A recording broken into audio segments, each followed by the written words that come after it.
Hello everyone, welcome to my channel toppers pride. So आज हम discuss करने वाले 2016 एस्टेट पीजीटी कंप्यूटर साइंस का पेपर पार्ट 1 हम डिस्कस कर चुके हैं इन द प्रीवियस वीडियो। उसका लिंक आपको डिस्क्रिप्शन में मिल जाएगा। Okay, so let's start with our first question. A dash perform data translation and protocol conversion function.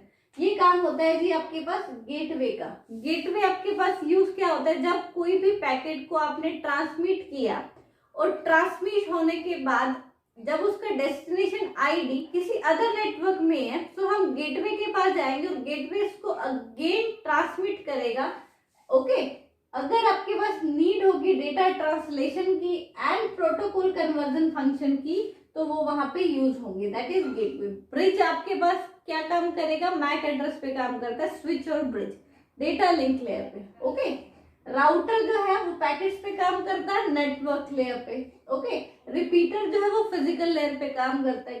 So question number 132, when a computer is turned on, a special type of absolute loader called dash is executed, that is known as the bootstrap loader। ये I think सबको पता होगा। Next है dash is an element show its position in an array. Suppose हमारे पास एक array है जी ए। Okay, सो ये जो ए ऑफ 0 पे जो होगा, 0 लोकेशन पे ए ऑफ 0th एलिमेंट, 1 लोकेशन पे ए ऑफ 1 एलिमेंट, 2 लोकेशन पे ए ऑफ 2 एलिमेंट। सो ए के अंदर जो हम लिख रहे हैं ना 0 1 2 3, that is known as the index. और इंडेक्स हमें क्या बताता है, उसकी पोजीशन एरे में क्या है एलिमेंट की। Okay, so index is the correct answer here. Next है HTTP is an combination of FTP and SMTP, simple mail transfer protocol. Because HTTP is not a web page, okay, it's a protocol, not a web browser. Web browser पे protocol run होगा, okay, not a web browser. Okay, email तो mailing के लिए use होगा। सो जो left answer है वो SMTP है। नेक्स्ट है the process of properly define the database table to provide flexibility, minimize redundancy and data integrity. ये 3 वर्ड जहां पे भी यूज होंगे मीन्स वहां पे नॉर्मलाइजेशन की बात होती है। ओके, नॉर्मलाइजेशन में हम क्या करते हैं, फ्लेक्सिबिलिटी को इंक्रीज करेंगे, रिडंडेंसी को डिक्रीज करेंगे, ओके, एंड डेटा इंटीग्रिटी को इंक्रीज करेंगे। सो इसका जो आंसर आएगा class diagram no, database design no, database design के अंदर आएगा डिजाइन नॉर्मलाइजेशन। उसके थ्रू हम ये तीनों हमारे जो गोल है अचीव करेंगे, minimize redundancy, flexibility and data integrity. Next है हेक्साडेसिमल कन्वर्जन ऑफ 430.258। अब ये क्योंकि हमें ऑक्टागन में गिवन है और हमें यहाँ पे हेक्सागन में कन्वर्ट करना है। ओके, सो ऑक्टागन है 8 मींस 2 की पावर 3 मींस 3 बिट आपके पास यूज होंगे ईच डेसिमल को रिप्रेजेंट करने के लिए। हमें कन्वर्ट करना है 16 मींस 2 की पावर 4 बिट के पेयर हमें बनाने होंगे, तभी हम चेक कर पाए कि हेक्सागन में क्या वैल्यू आएगी। Okay, so let's start 430.25। अब 0 को रिप्रेजेंट करोगे 3 0 से, 3 बिट है ना, 3 को रिप्रेजेंट करोगे 1 1 0, 4 को रिप्रेजेंट करोगे 0 0 1, ओके, एंड 2 को रिप्रेजेंट करोगे 0 1 0 एंड 5 को रिप्रेजेंट करोगे 1 0 1। अब 4 4 की आप पेयर बनाओगे। ओके, अब क्योंकि एक ही बिट बची है तो आप क्या करोगे 3 0 यहाँ पे ऐड कर दोगे। लेफ्ट में अगर ऐड करोगे तो कोई फर्क नहीं पड़ेगा। ओके, सिमिलरली अगर पॉइंट के बाद आपको इस डायरेक्शन में पेयरिंग करनी है, ओके, एंड देन दिस 0 0। सो ये रिप्रेजेंट करेगा 8 को, this represent 1, this represent 1 and this represent 5 and this represent 4। So what is the answer here, 118.54 hexagon form में। सो ये इसका क्या होगा, करेक्ट आंसर होगा। नेक्स्ट है in dash insertion take place at rear end only. अब सॉर्ट इसमें option दिया, सॉर्ट का मीन्स तो सॉर्ट करना हो गया, वो किसी भी तरीके से होगा या किसी भी एल्गोरिदम के थ्रू आप कर सकोगे। ओके, उसके लिए बहुत सारे एल्गोरिदम है, quick sort, bubble sort, insertion sort, selection sort etcetera. Stack में आपके पास इंसर्शन एंड डिलीशन सिर्फ एक ही जगह से होता है, वो क्या कहलाता है, टॉप। स्टैक टॉप में आप आइटम को ऐड कर सकते हो, स्टैक टॉप से ही आइटम को रिमूव करा सकते हो। नेक्स्ट है लिंक लिस्ट। लिंक लिस्ट एक लीनियर भी हो सकती है, सर्कुलर भी, okay. And fourth option is this Q. Q में आपके पास यूज होती है ये term rear and and the front end. आप हमेशा क्यू में फ्रंट से जो क्या कराओगे, डिलीट कराओगे, ओके।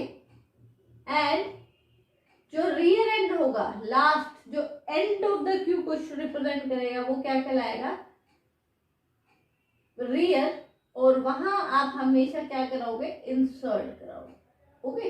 ये कंप्लीट डिटेल आपको मिल जाएगा डेटा स्ट्रक्चर की प्लेलिस्ट में, आप जाकर चेक कर सकते हैं, ओके। तो कैसे क्यूब वर्क करती है बेसिकली। सो नेक्स्ट है the slide show can be stopped by pressing escape की। अगर आप एस्केप की को प्रेस करोगे तो आपका स्लाइड शो वहीं पे क्या हो जाएगा, स्टॉप हो जाएगा। नेक्स्ट है आपके पास dash constraint ensure that no two row have same value in specified column. Default, no, default में डिफॉल्ट वैल्यू होगी, check, no, unique is the correct answer. हम प्राइमरी की बनाते हैं यूनिक वैल्यूज की। जो कॉलम आपके पास क्या होगी, यूनिक वैल्यू होगी, नो डुप्लीकेशन होगा जिसमें उसको हम बना देंगे प्राइमरी की। अब ये भी हो सकता है कि एक टेबल में दो या दो से ज्यादा कॉलम जो हो वो क्या हो, यूनिक हो। तो उस केस में हम क्या करेंगे, किसी एक को हम प्राइमरी की बनाएंगे और जो अदर की है वो क्या कहलाएंगी, candidate key. However candidate key also have no redundancy, okay. So next one is dash is used to combine data and its associate function under a single unit. That is known as encapsulation. Okay. So encapsulation की जो definition है as it is, I think second बार या third time ये जो है आपके पास exam में आ रही है। So important है ये सारी के सारी। कभी inheritance पूछ रहा है, कभी एनकैप्सुलेशन पूछा है अभी तक, okay. The next question is dash command provide a window through which one can see the data of another table. Select तो आपके पास एक कमांड होगी ना, select star from table, create table के लिए। लेकिन जो क्रिएट व्यू है वो आपके पास एक विंडो प्रोवाइड करता है, क्योंकि व्यू एक एक्चुअली टेबल नहीं है, it just a sequel command with the view, okay. But it can access the two or more table and can see the data of those table, okay. So create view is the right answer. Next है in SQL decimal data type dash indicate the maximum number of digit to the right of decimal, that is scale। ये question आपके पास previous year में भी आया, उसमें precision के बारे में पूछा था, अब ये पूछ रहा है स्केल की, ओके। डेसिमल हमारे पास एक डेटा टाइप है, उसमें हम देते हैं जी ये P दे दिया आपने, ओके। एंड यहाँ पे हम देते हैं जी स्केल। P प्रिसीशन को डिनोट करता है, ओके। एंड S जो है वो आपके पास स्केल को डिनोट करता है। प्रिसीशन क्या कहता है कि डेसिमल के जितने डिजिट पहले होंगे उतने बाद में होंगे, और स्केल जो होता है वो राइट साइड के डिजिट्स को शो करता है, एंड जो प्रिसीशन होता है वो लेफ्ट साइड और राइट साइड दोनों के डिजिट्स को शो करता है, ओके। अगर हम ऐसे लिखे decimal 4 and 2, okay. So 4 means point के 2, 1 2 1 2, 2 डिजिट यहाँ होंगे, 2 डिजिट्स यहाँ होंगे, एंड 2 रिप्रेजेंट कर रहा है कि पॉइंट के डेसिमल के राइट में, तो scale is the right answer, okay. Next है application system analysis is concerned about all the database at the level that is logical level, okay। हम समझ लेते हैं इसका जो टॉप व्यू होता है वो आपके पास होता है व्यू लेवल। व्यू में आपके पास क्या होगा, ये यूजर 1 होगा जो डेटाबेस को एक्सेस कर रहा है, ओके, डायरेक्टली। उसके बाद आपके पास आएगा कंसेप्चुअल लेवल, उसी को हम बोलते हैं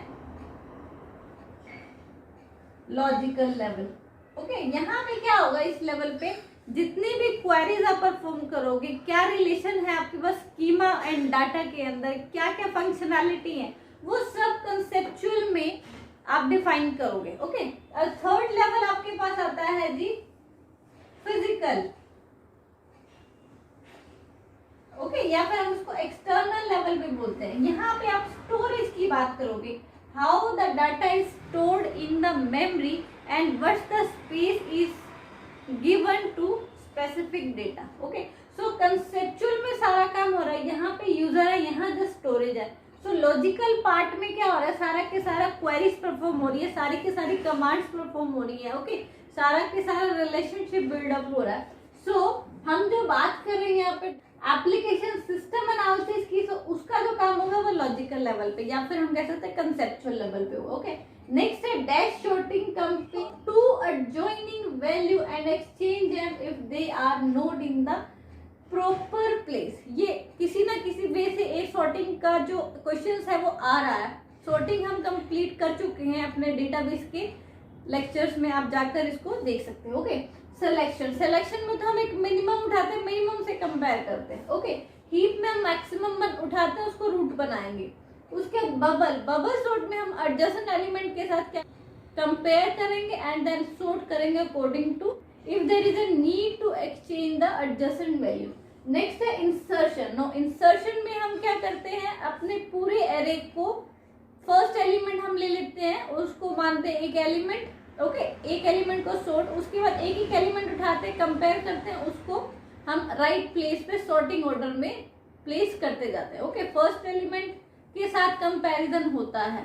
ओके, फर्स्ट टाइम में, सेकंड टाइम में उन टू के साथ कंपैरिजन होगा, थर्ड टाइम में जो फर्स्ट थ्री है उनके साथ कंपैरिजन होगा।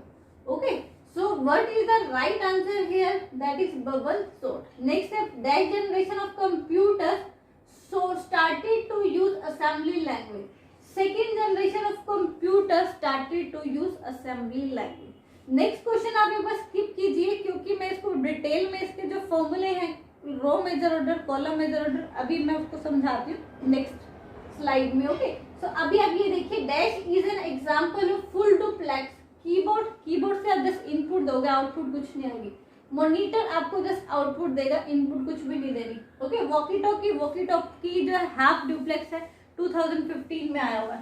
Telephone is a full duplex. Okay, इसमें आपके पास दो यूजर अगर बात कर रहे हैं तो सेम टाइम पे बात कर सकते हैं, that is full duplex. Okay, next है the explicit conversion of an operand to a specific type is called type casting. ये आई थिंक सबको पता होगा, टाइप प्रमोशन नहीं, वेरिएशन भी नहीं, मॉडिफिकेशन।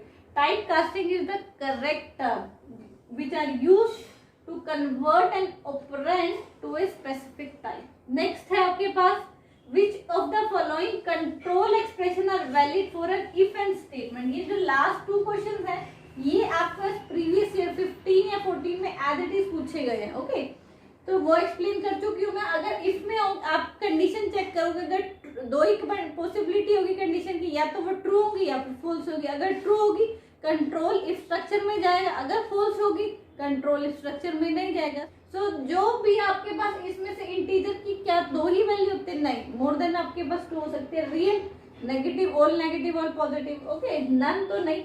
बुलियन एक्सप्रेशन ऐसा आता है जिसकी वैल्यू तो ट्रू हो गया, फॉल्स, तो दो ही आपके पास पॉसिबिलिटी होती है। तो इफ देन एल्स में भी टू ही पॉसिबिलिटी होती है, तो boolean is the correct answer. Next है the member of a structure variable can be reference using dot operator. ये जब बिल्कुल एज इट इज क्वेश्चन आया, वहां पे ये लिखा नहीं हुआ था डॉट स्टार, यहाँ पे लिखा हुआ है। तो मीन्स क्या आपके पास, मैंने वहां पे भी समझाया था, हमने एक स्ट्रक्चर बना दिया रेक्टेंगल का,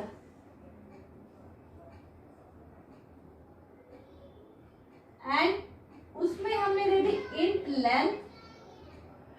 ओके, सपोज नाउ हमें रेक्टेंगल का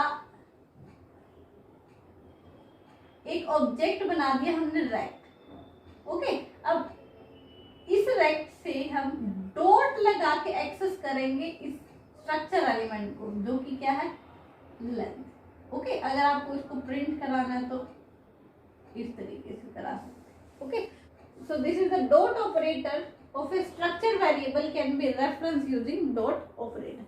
so अब हम बात करेंगे क्वेश्चन नंबर 146 की। एक 2D array 4 to 7 -1 to 3, ये क्या आपके पास रो है और ये क्या आपके पास columns, required 2 bytes of storage space for each element. ये दे रखी है आपके पास विड्थ, कितनी विड्थ चाहिए आपके पास। If the array is stored in row major order from having base address is equal to 100, then the address of this element या this position पे जो वैल्यू होगी उसका एड्रेस क्या होगा, ये हमें फाइंड आउट करना है। Okay, so first of all ये रो मेजर ऑर्डर और कॉलम मेजर ऑर्डर है क्या चीज। जब आप एक 2D एरे को 1D में कन्वर्ट करते हो तो आपको एक सिंपल एरे की फॉर्म में आप उसको स्टोर करते हो। तो रो मेजर में क्या होगी, अगर आपके पास सपोज 1 2 3 4 5 6 दिस तरीके से 2D एरे आपके पास। ओके, तो सबसे पहले आपके पास स्टोर होगा 1, फिर 2, फिर 3, फर्स्ट रो होगी, एंड सेकेंड 4 5 सेकेंड रो, फिर third row. Okay, that is row major. और कॉलम मेजर में क्या होगा, पहले आपके पास फर्स्ट कॉलम कंप्लीट स्टोर होगी, and then second column, and then third column. Okay, that is row major और कॉलम मेजर ऑर्डर।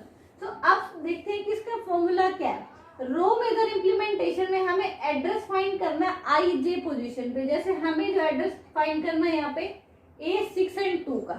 ओके, तो क्या फॉर्मूला होगा, एड्रेस ऑफ आई जे, ये हमें फाइंड आउट करना है, plus B is the base address, जो कि हमें यहाँ पे एक बेस एड्रेस कितना दिया है 100। डब्ल्यू इज द विड्थ कितनी दे रखी है 2 बाइट्स को स्टोर करने के लिए चाहिए एक एलिमेंट को। Okay, C is the number of column, कितनी नंबर ऑफ कॉलम है। अब नंबर ऑफ कॉलम आप कैसे फाइंड आउट करोगे, ये रिप्रेजेंट करती है कॉलम है, ये रिप्रेजेंट करती है row. Last index that is equal to 3 minus first index plus 1। अगर हमें रो को काउंट करना होता, अगर कॉलम मेजर ऑर्डर में दिया होता तो हमें number of row find out करते, तो हम ये वाला इंडेक्स उठाते। Okay, last index minus first index plus 1। तो टोटल नंबर ऑफ कॉलम यहाँ पे कितनी है 3 4 5, and total number of row कितनी है 7 plus 8 minus 4 that is equal to 4। Okay, तो यहाँ तक हो गया हमारे पास। I is the ith index and this is the jth index. Okay, so A of 6 2 की वैल्यू हमें फाइंड आउट करनी है यहाँ पे। Okay, so what is the base address? Base address is equal to 100 that is given, and what is the width that is given 2 byte, and what is the number of column here that is equal to 5. I is the index that is 6. Okay, that is I और ये represent करेगा J को, minus L R is the first index of first row. अब first रो का जो index है वो क्या है आपके पास 4। ओके, एंड देन प्लस जे, जे के आपके पास 2 minus index of first column, first column का जो इंडेक्स है वो हमारे पास क्या दिया है -1।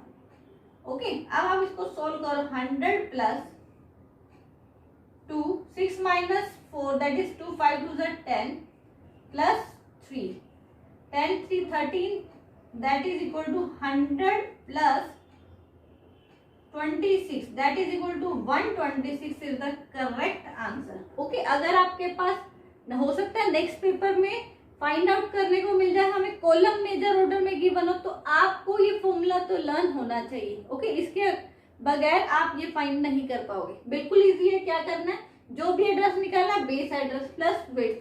अगर रो मेजर ऑर्डर में तो कॉलम, अगर कॉलम मेजर ऑर्डर में है तो आप क्या लिखोगे यहाँ पे row, number of row and number of column. Then ith index minus में index of first array plus jth index index of first column. Okay, यहाँ पे क्या लिखोगे, क्योंकि ये नंबर ऑफ रो है तो आप यहाँ उल्टा करोगे, jth इंडेक्स पहले माइनस कॉलम। ओके, अगर आप रो निकाल रहे हो तो रो वाला पहले आएगा, अगर आप कॉलम निकाल रहे हो तो कॉलम वाला पहले आएगा। Okay, plus I minus L. Okay, so this is all about how to find the row measure order address and column measure order address. Okay, so अगर आपको हेल्पफुल लगा हो, कुछ न्यू लगा हो और समझ के आया हो सारा कुछ, please hit the like button और वीडियो को शेयर जरूर कीजिए। Thank you, subscribe my channel. Thank you so much.